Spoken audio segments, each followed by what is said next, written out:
Assalamu alaikum wa rahmatullahi wa barakatuhu. Welcome to today's Friday Reflections. Well, it's just turned into Saturday morning. It's 40 minutes past midnight. It's a bit early hours of Saturday morning, but yeah, I just got back from Cambridge a few hours ago, so unable to do this earlier. But that's aside, what I would like to do is to discuss with you something I was reading on the from this wonderful book, The Hierarchy of Saints by Sheikh Mohammed Hisham Kabbani. It was published in 2013, and I would like to read from page 37. The story of Imam Ahmad ibn Hanbal. أعوذ بالله من الشيطان الرجيم بسم الله الرحمن الرحيم نويت الرابعين نويت الاعتكاف نويت القهوة نويت الأسرة نويت الرياضة نويت السلوك لله تعالى في هذا المسجد أطيعوا الله وأطيعوا رسول الله وأولي أمري منكم. If some people don't have eyeglasses, they can't see. And with eyeglasses, they see. So eyeglasses are important for those who don't have perfect vision. And if they don't have perfect vision, they are nearsighted, measuring -1, -2, 3 or 4, up to -20, which is total blindness. And also a person may be farsighted. If you can't see, you need eyeglasses, which means you need someone to show you the way. And someone who's short-sighted, I've known all about this. I've had to wear glasses all my life, ever since I was quite young. But alhamdulillah, with glasses, I have 20/20 vision, so I don't complain. It's never really bothered me too much. But it is true, without the glasses, my vision is not good. And this is true for a lot of people in the world. So it's an essential bit of kit. And Mawlana Shaykh Hisham says, if you can't see, you need eyeglasses, which means you need someone to show the way. So he's using this as an example. And it's true, if we didn't have spectacles, then we'd need some other way. If we didn't have spectacles, then we would need to maybe have a person to help us or something with certain tasks. I mean, fortunately, thanks to this technology, I'm able to see all the letters in this book, see everything over there nice and clear.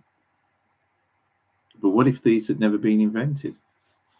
Then I would need someone with me who had 20/20 vision to be able to help me read or to help me see the screen.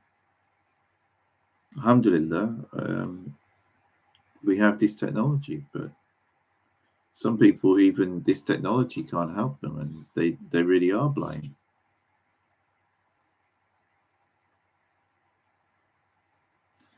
But Maulana is highlighting this point that you would need someone to show you the way. And that's why Abu Yazid al-Bistami, one of the greatest awliya Allah, said, who doesn't have a guide, his imam is shaitan, the devil. And it is said, who doesn't have a sheikh, his sheikh is whatever gossips come to his heart, and he will follow that. So awliya Allah reach that station not because of their progress in scholarly matters, but because their guides guided them.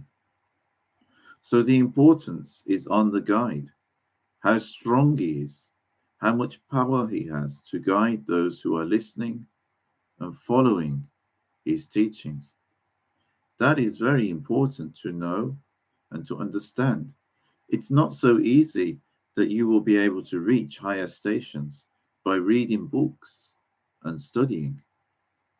But it's important to reach what your guide is teaching. And Allah subhanahu wa ta'ala guided everyone to something or someone.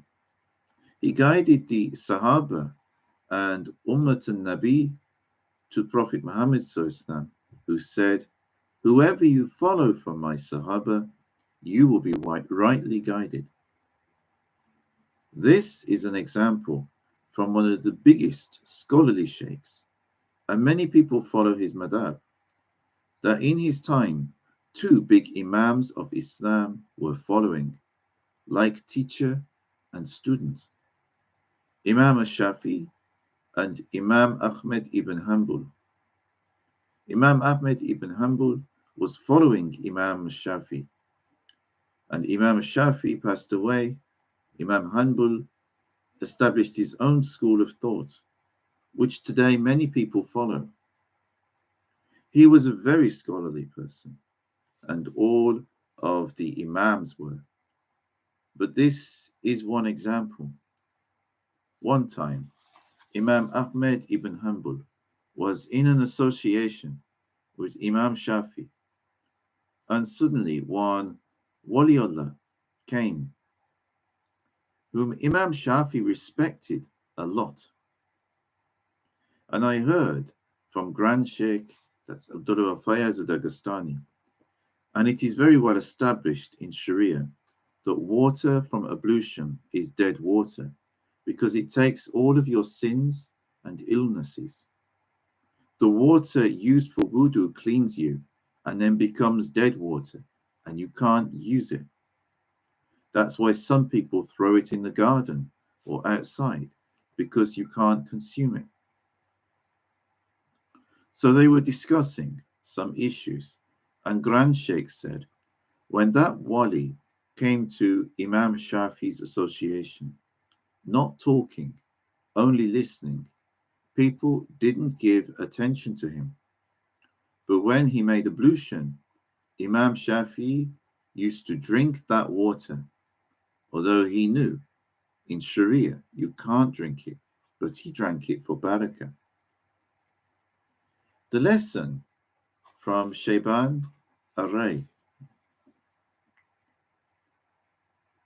That was Shayban ar-Rayy, a very high wali who was also ummi, illiterate. But Allah subhanahu wa ta'ala doesn't look at who is literate or illiterate, and He makes his heart and tongue connect.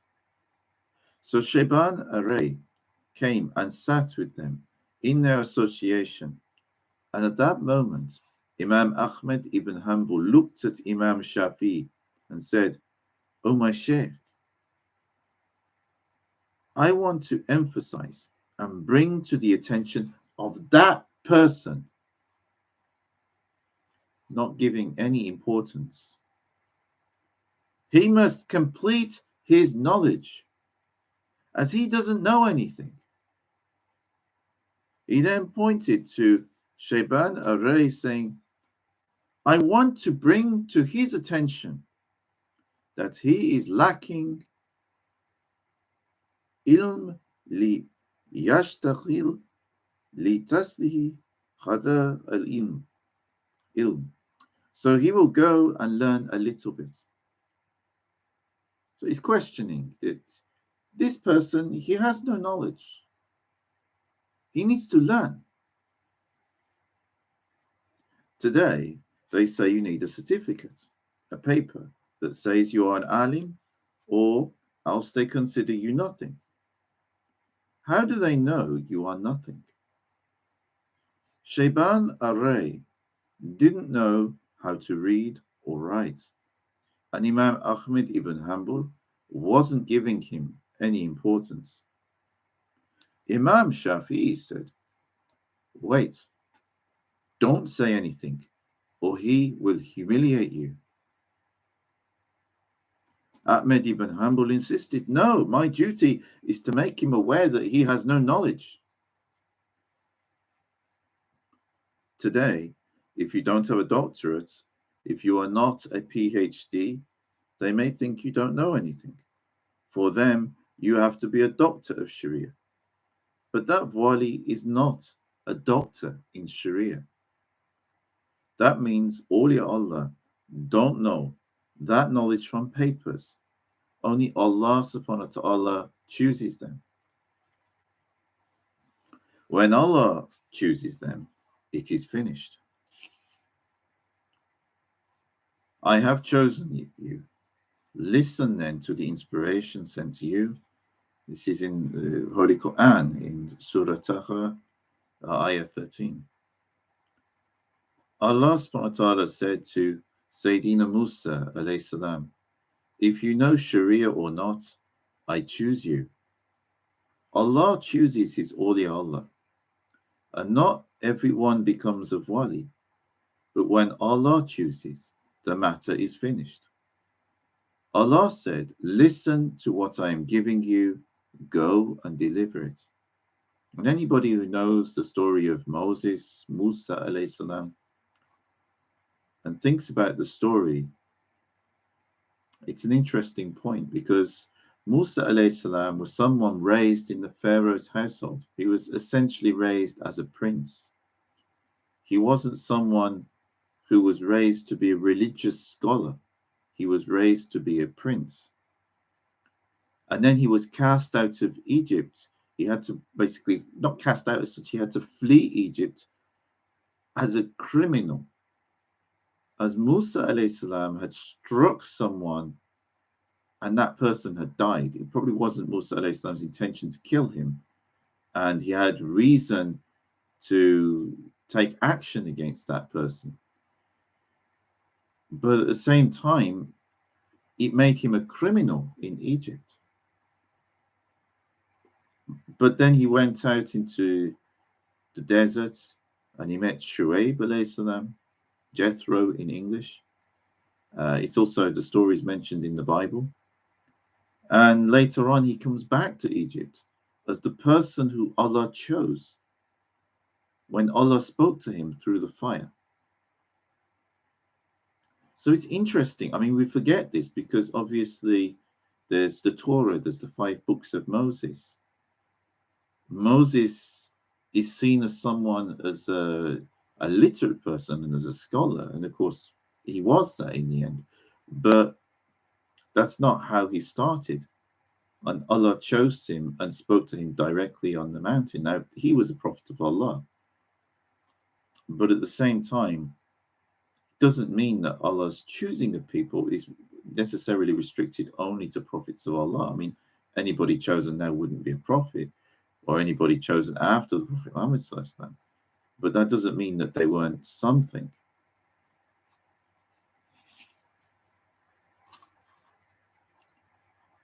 Bismillahirrahmanirrahim.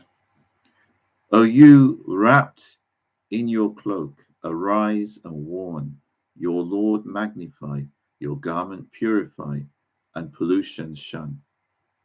This is also in the Quran, in Surah Al-Mudathir, ayahs 1 to 5. O Muhammad, you are the one who is covering yourself. Prophet ﷺ was shivering at that time. Wake up, go and deliver the message and glorify your Lord. And go purify your clothes. Which clothes? What we wear, or the clothes of the heart? So are the physical clothes, is this what's being referred to? Or an allegorical clothing of the heart? They cover this physical body, physical clothes do, which is the cover of the heart as a piece of flesh. But what is inside it? Can Allah not put inside the flesh what he put inside the Kaaba? What is inside the Kaaba? It is 4 walls, and inside are Allah's secrets, and what He has manifested on that house, no one knows, just as what He put in the heart of the Prophet, Sallallahu no one knows. And here there's an interesting thing. There's the physical Kaaba. A person could walk in through that door and see the physical building, and it would have, however they've decorated the walls and stuff. I've seen some photos. But is that really the Kaaba, or the secrets that Allah has put in the Kaaba? Or is that just bricks and mortar? I mean, obviously, it would be blessed bricks and mortar because of the space, but it occupies, they'd be filled with an energy which is different. But at the same time, Allah's secrets are things which you can't see necessarily with the physical eyes. But I have no doubt if you visit the Kaaba and you're sensitive to these things, you will feel something amazing. But someone else who's not sensitive to these things, who's not so opened up spiritually, would not experience that. And as someone who, I haven't as yet visited the Kaaba or been inside, but I have made ziyarat to various awliya Allah and also to Imam Hussein in Karbala. And that was really remarkable. And the stuff, it's like there's one level, if you took a photo, you'd see the physical things, but that doesn't explain what I felt, doesn't explain what I experienced, because Allah's secrets are in these places. This is what Mawlana Shaykh Hisham is talking about here, with the secrets that are inside the Kaaba. It's not the physical building as such, but if you're in that place, even if astaghfirullah, even if the Kaaba was knocked down, but you were in that place, you would experience those secrets if you were open to them. Because it's not about the bricks and mortar, you know. And similarly, if Allah can put those secrets in those places, what about within the human heart?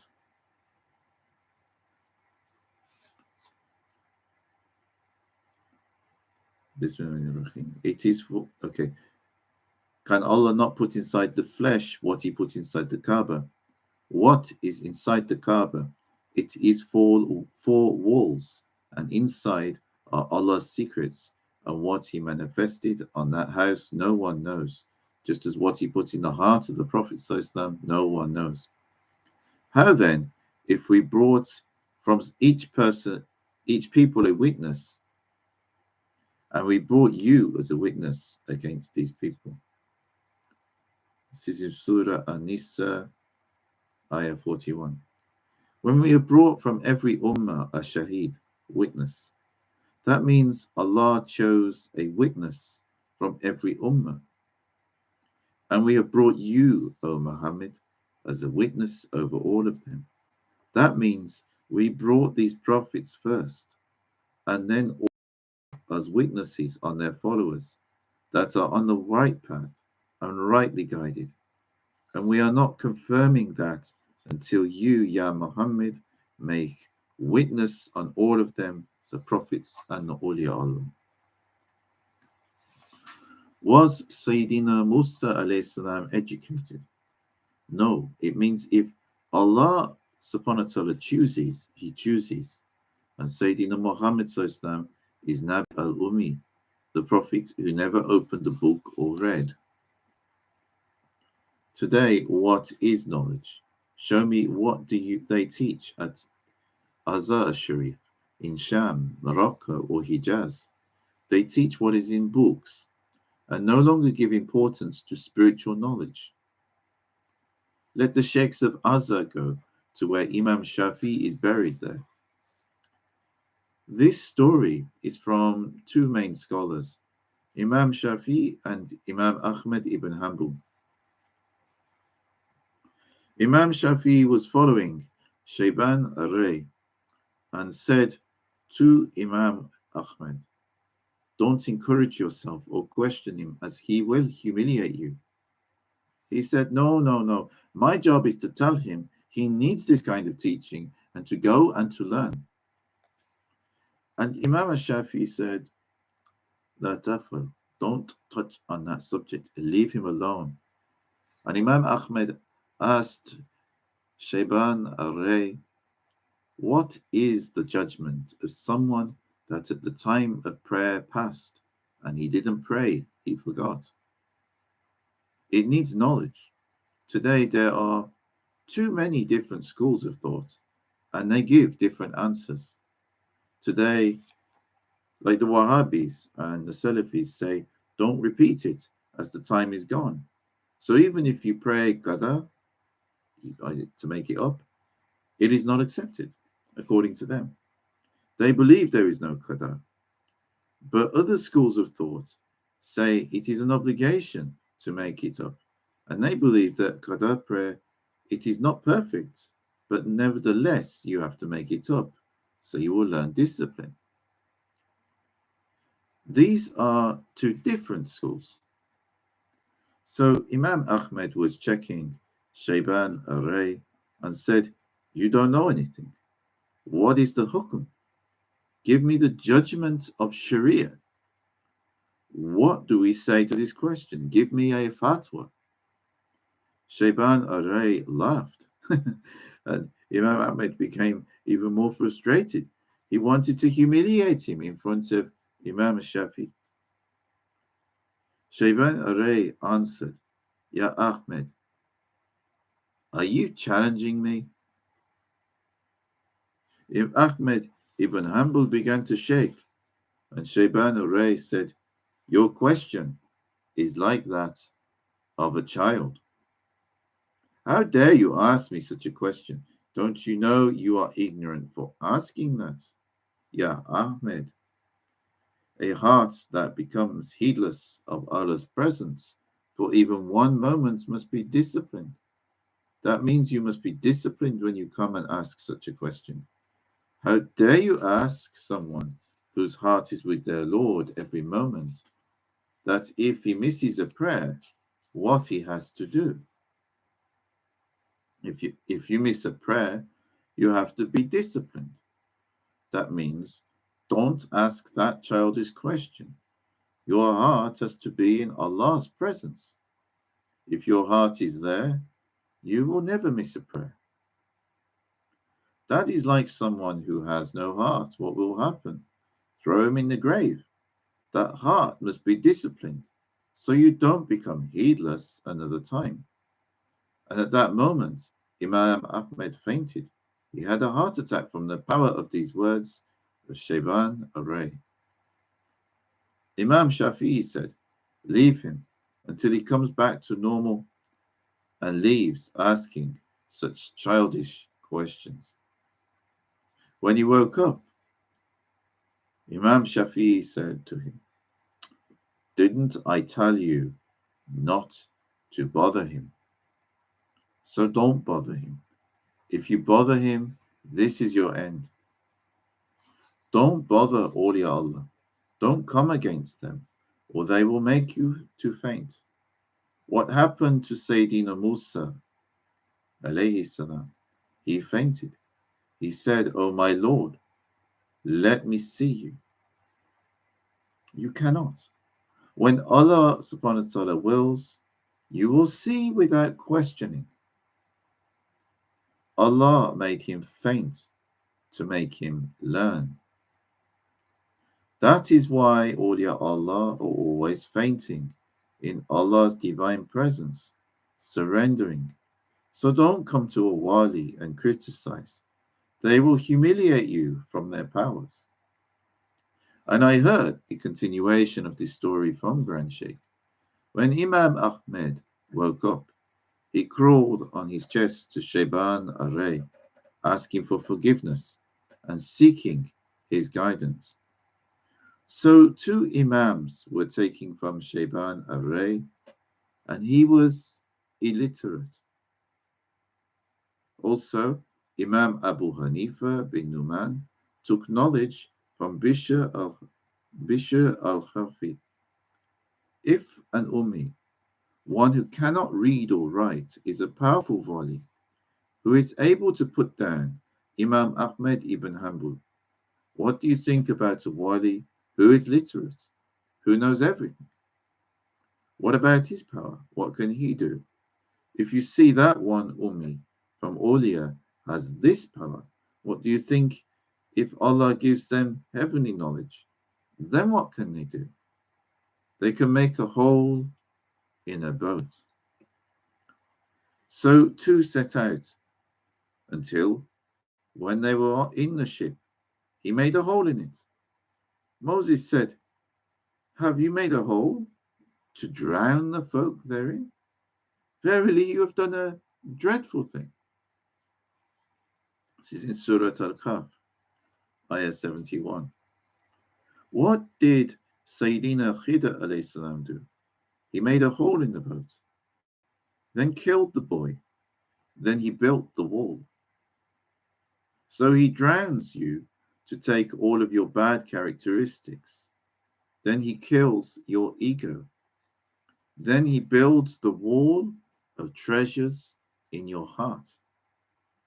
So don't bother awliya Allah, because they have many ways to bother you. In every moment of your life, they can bother you. Grand Sheikh said, every day the Sheikh has to look at the murid 3 times. When he looks, he doesn't send candies, but he sends him poison to check if they are handling difficulty or not. So when you get in difficulty, remember that your Sheikh is looking at you and don't get angry.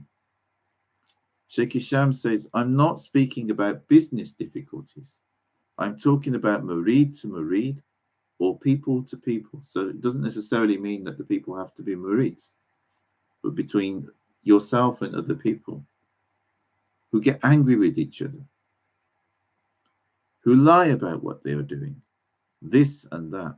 So this kind of people to people interactions. It's the way of tariqah that we train ourselves that when we are in these situations, we be patient with people as much as possible and not get angry with people as much as possible. Of course, we're all human. It happens sometimes. But we do our best not to, or it's certainly not to get out of hand, because that's not the way of tariqah. Shaykh Hisham says, be careful and remember at that moment the Sheikh is observing you. That is why today I'm going to tell these 2 murids not to go back home, but to stay here. This was, in the sohbet that's recorded here. So that is why they said, my night in your face is daylight. Or when I'm looking at your face, O my Sheikh, my night is daylight shining. Even if it is night, when I look at your face in the dark, on the dark nights, I see that diya, that shining of the sun on earth. Your face is shining, but the darkness of the night in the faces of the people is dark. But in your face it is sunlight, and the people are in darkness. And we are with you, O our Sheikh, O our Wali, in the daylight.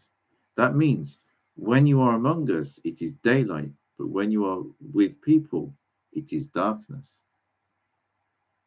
That is why we always have to watch what we are doing, what we are saying, what we're putting in our hearts. So when you're in connection with genuine awliya Allah, who are in connection with the Prophet Muhammad sallallahu alaihi wasallam, it's like you're in connection with the veins.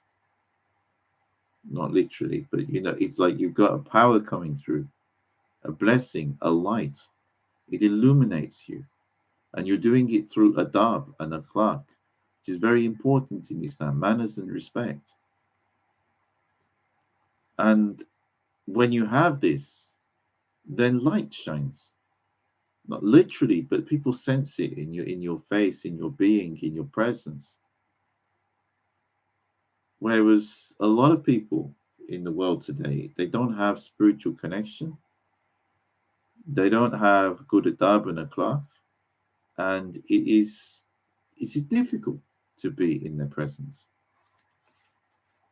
People who are connected are different.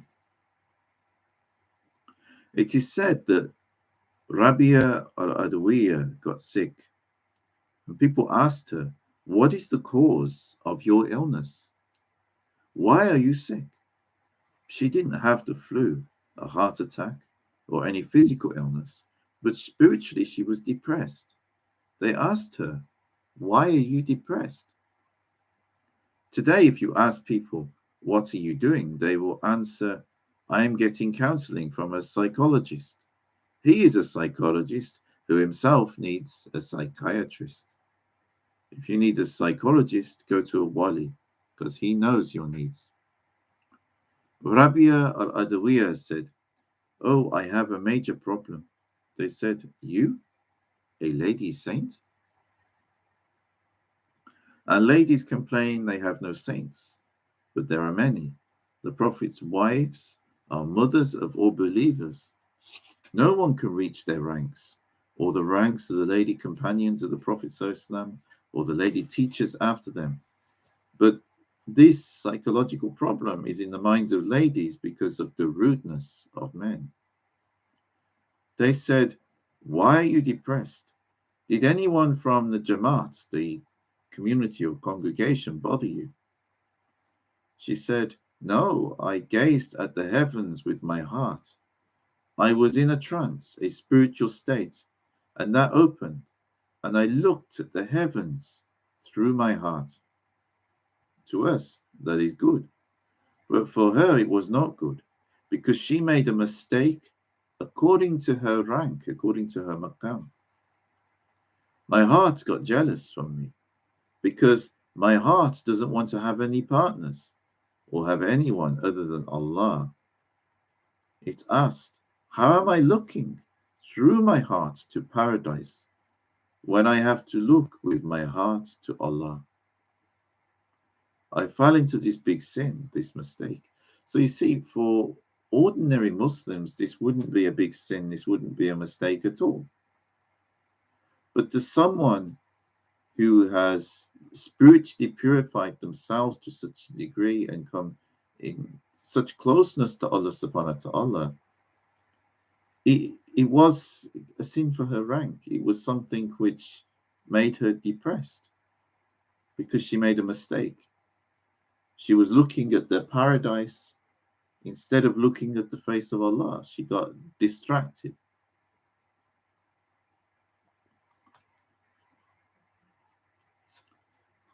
Her heart asked, "How do you dare look at paradise? Your heart is to always be in that divine presence." That's why the Prophet Muhammad said, "I have one face, presence with Allah, and I have one face with the Ummah," because he was a conduit. That means I don't let anything interfere. Allah doesn't like to share anyone with his servants.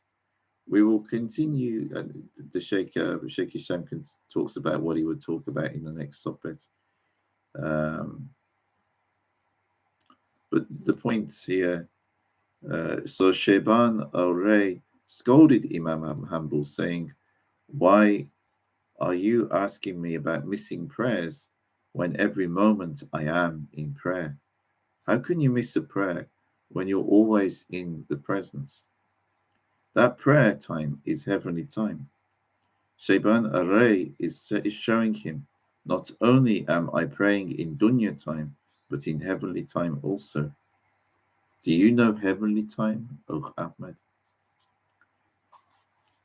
No, I only know dunya time. One time, Grand Sheikh and Mawlana Shaykh said that Sayyidina Bilal, alayhi salam, no, not alayhi salam, rahmatullahi alayhi, was standing to call Adhan. And Prophet Muhammad said, "Wait." And as soon as he said, "Don't call Adhan," he said, "Call Adhan." Sayyidina Bilal was surprised. The Prophet explained, "The moment from when I said wait to the time I said call, the sun moved 50,000 years." it doesn't literally mean that in this physical existence, but what it means is that moment Beit al-Mamur moved. The reality of Kaaba is the reflection of Beit al-Mamur, the real house of Allah located in the fourth heaven, where the Prophet ﷺ prayed with all prophets in Laylat al-Isra wal Miraj. So Azan is not on our time. It is on the time the Prophet ﷺ accepted on this holy night. He established the times, and we pray on the time of Beit al-Mamur in heaven, in Mecca and Medina. It is not when we pray Zuhr in America, for by then already it was prayed in the heavens. But the right time was what Prophet ﷺ established. So highlighting that the Prophet ﷺ was sensitive to other realities and different levels of existence, which the average person isn't. We're not opened up to that. And the saints obviously don't have what the Prophet Muhammad ﷺ had, but they have something. The genuine ones, they have something, because they've got something. Like it's Shaykh Hisham says later in this, that they're given drops of what the Prophet ﷺ had. So they obviously don't have on the same scale, but they have something. And they're taken from the same ocean. Who can give you such knowledge, if not an inheritor of the secrets of the Prophet ﷺ? You don't know how awliya Allah are and what they know from knowledge they inherited from the heart of Sayyidina Muhammad ﷺ. That is why we must not object to how they do things. What they are doing is according to the Prophet ﷺ, who did not pray except on the right time.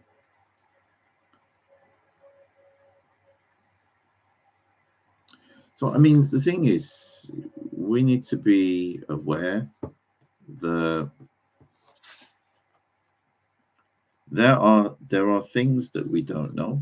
There are things which obviously we do know, but where does our knowledge come from? And we need to remember when things, like Mawlana Shaykh Nazim used to say this, that when things become professional and they become organized, they kind of lose their taste, they lose something. And it's not that that's wrong. I heartily encourage people to go to university and study and get degrees and stuff. But what's important, and what Mawlana Shaykh Hisham is highlighting here through this story, and what Mawlana Shaykh Nazim highlighted many times, is don't let that make you proud. Don't become so proud of your knowledge and think that that knowledge is the only knowledge that there is. Because even we know there's things that science has discovered, which is then other things have come along which have caused that body of scientific knowledge to have to be changed and updated according to the new knowledge. But when that was the official knowledge, that was the truth as far as the universities were concerned. That was all they had. That was the truth. I mean, such as now, since Einstein and also Hubble, his observation of the redshift in the stars is the universe expanding, became part of science. But before that, and even Einstein earlier on, they believed the universe was steady and it didn't expand. Science had to change according to the new knowledge. But when the solid universe, the one that was the steady universe model was in place, then that was the truth. And if you went against that at university, as when Einstein did, it was initially questioned and really ridiculed even by some people. And yet afterwards, when the evidence was checked according to his theories, it was realized that his theories fit the evidence better. So we got to see where our knowledge is coming from. And there's a difference between this kind of research knowledge and heavenly knowledge, which is revealed to people. And of course, it's not something everybody has, it is rare. But those people who really have something that's revealed to them, they have something very special and tremendous. And it's not something which you find in books. And so it pays to be a bit more humble and to not think, oh, I've got a degree or I've got a PhD. I know what I'm talking about, and that person doesn't know anything. And I think we've all had moments of forgetfulness like that. Even if the person is wrong, at least humor them, have a bit of adab. And this is as much a reminder to myself as it is to all of you who are listening to me now. So anyway, have a wonderful evening if you're in the UK, and or morning as it is now, and wherever you are in the world. Assalamu alaikum wa rahmatullahi wa barakatuhu. Have a wonderful weekend.